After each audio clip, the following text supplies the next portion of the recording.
Okay, it is April 10th, 2017, the day that we should be celebrating that the fiduciary standard will become the law of the land in the United States. Instead, we're sitting Shiva or having a funeral or awake, depending on who you are and what you celebrate or don't celebrate.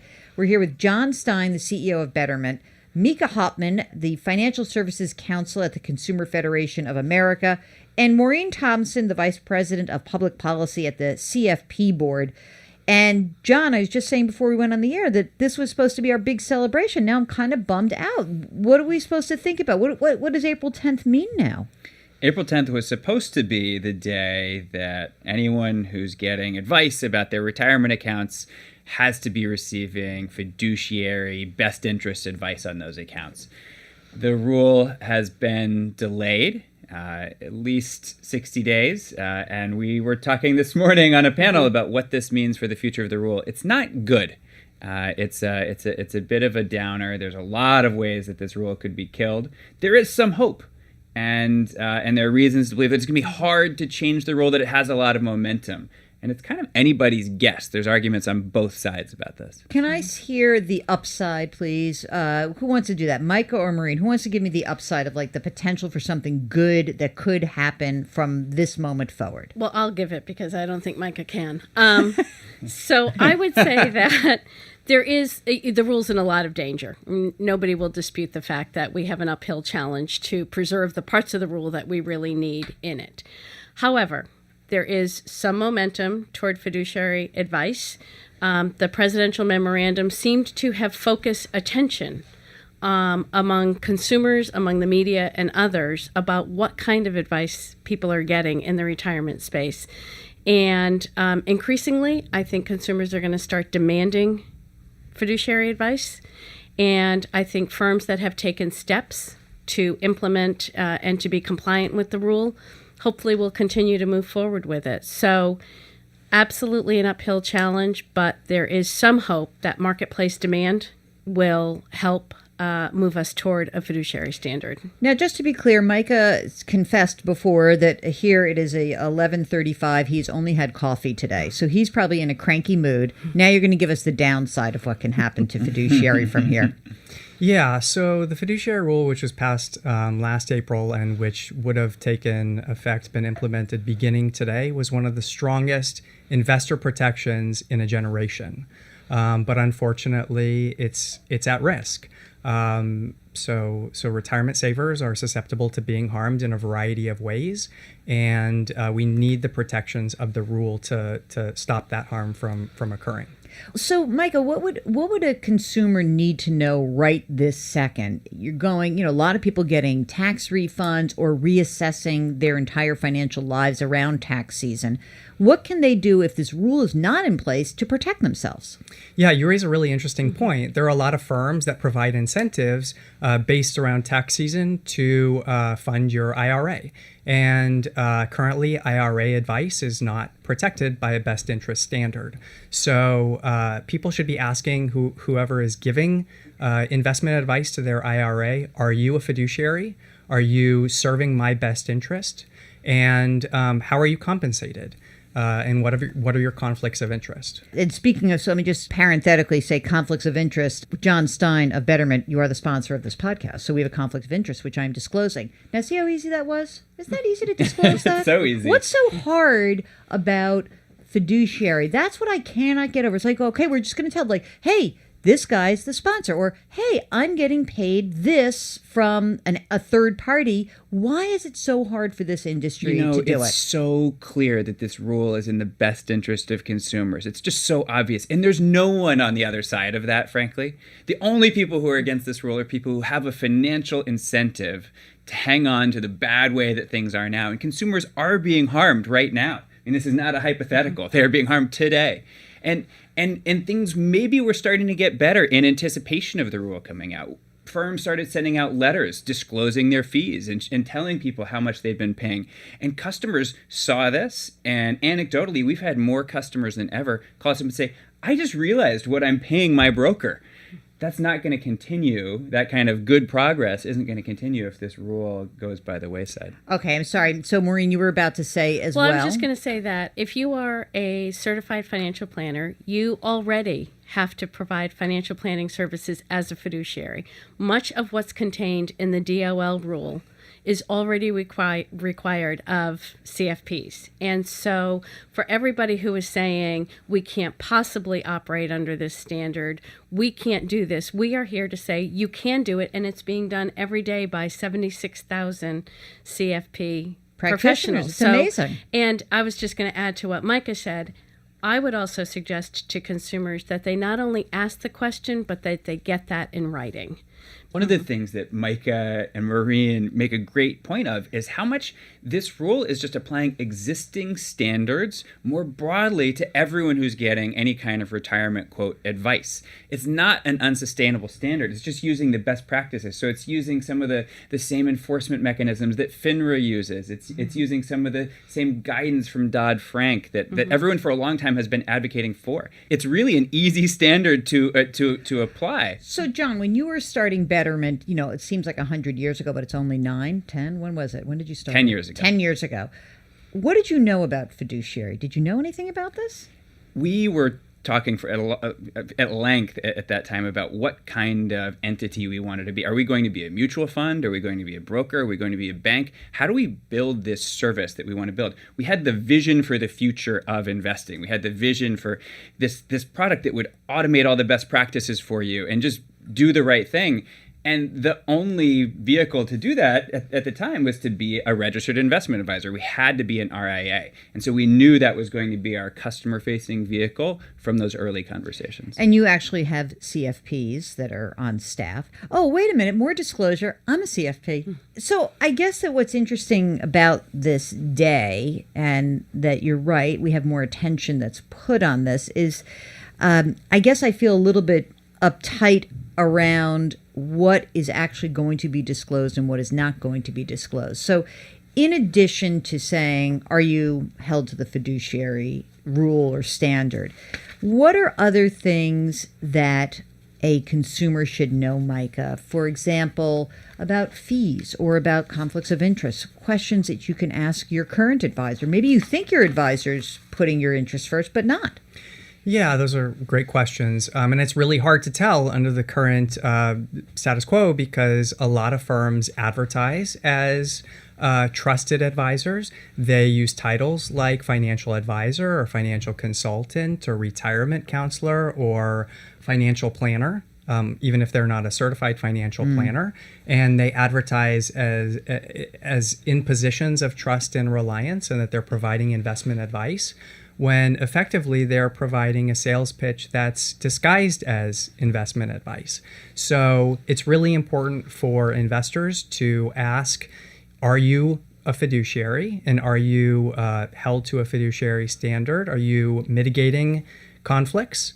And are you disclosing conflicts that can't be mitigated? But one thing that's interesting is that you can have a conflict. Absolutely.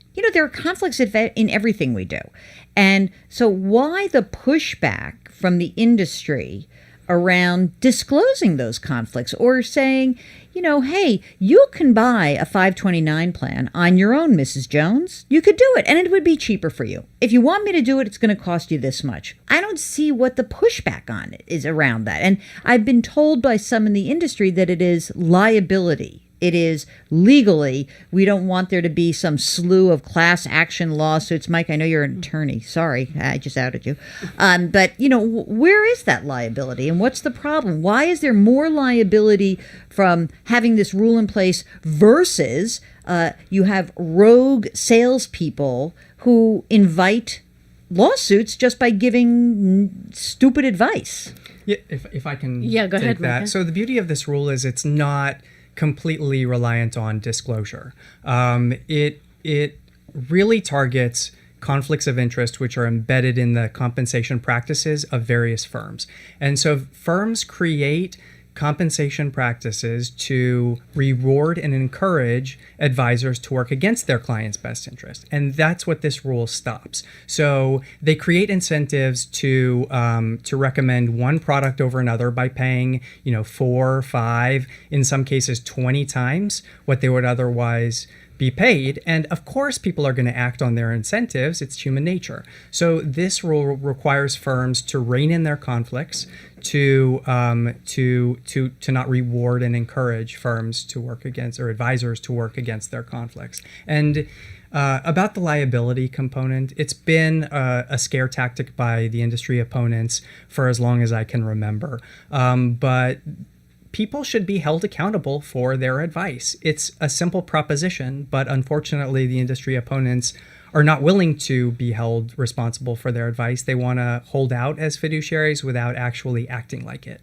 Maureen, what responsibility do consumers themselves have? Now I'm going to put on an industry hat. This is so funny. I never do this, but I'll play the industry.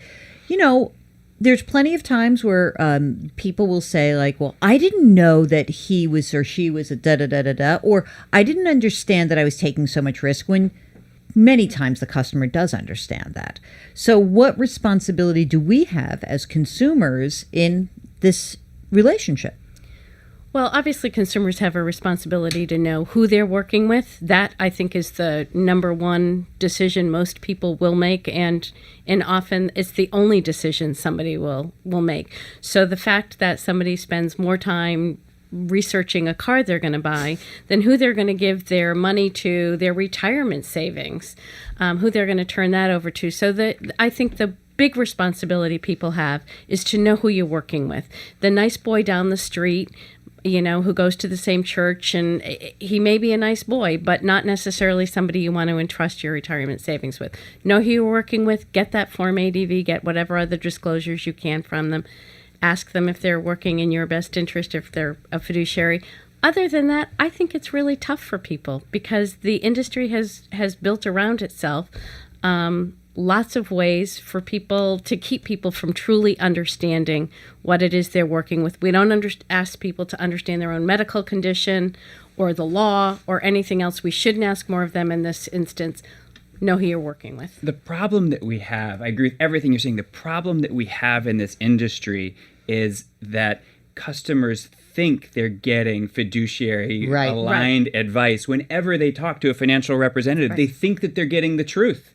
When you're talking to a used car salesperson to question everything and to do your own homework. To research those purchases. And people just assume that financial services is so heavily regulated. Well, it must be in my best interest, but it's not at all. And there's all these deceptive practices and hidden fees and all these things going on today.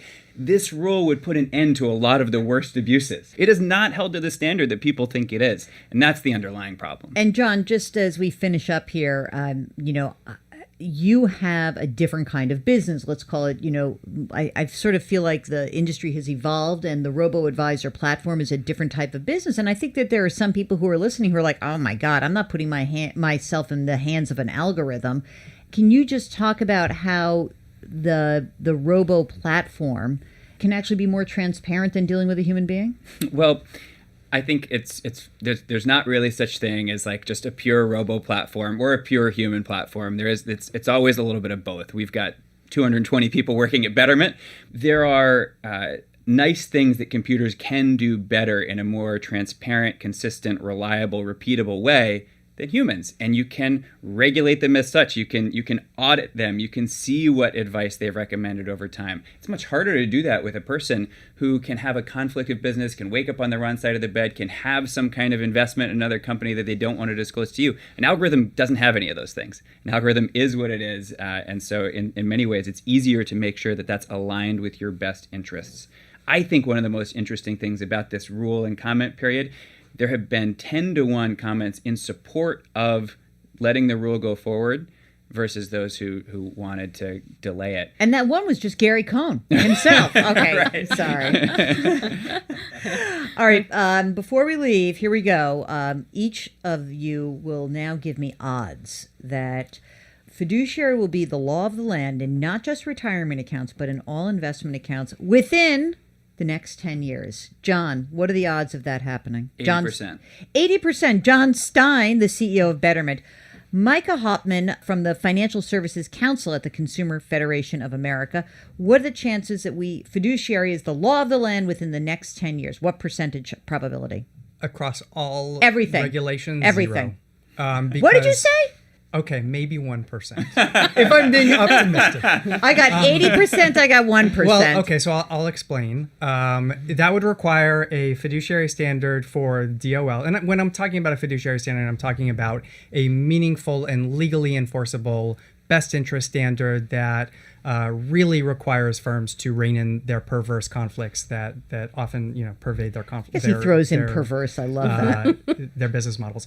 So it would require DOL action. It would require SEC action. Yes. And it would require 50 state insurance commissioners to all agree on a fiduciary standard to cover all products and all accounts. And I just think that's a tall order. But I think what we can do in the near term, which would best protect the vast majority of investors, is to get the DOL rule in place. All right, write your congressman. Maureen Thompson, 10 years. What do you think? I would say maybe 25%. Splitting the difference. I like that about you. It's tough. It's a tall order. At this point, I will be happy if in 10 years we have a good, strong DOL rule. Here's my thought. My thought is that we are going to shame everyone into doing it before it actually becomes the law of the land, meaning that all you big babies who've been whining and sending me nasty emails for the last 8 years, you can start sucking your thumb right now and get ready, because all of your clients are going to come in and start asking you whether or not you're a fiduciary and whether you're held to the fiduciary standard in best interest.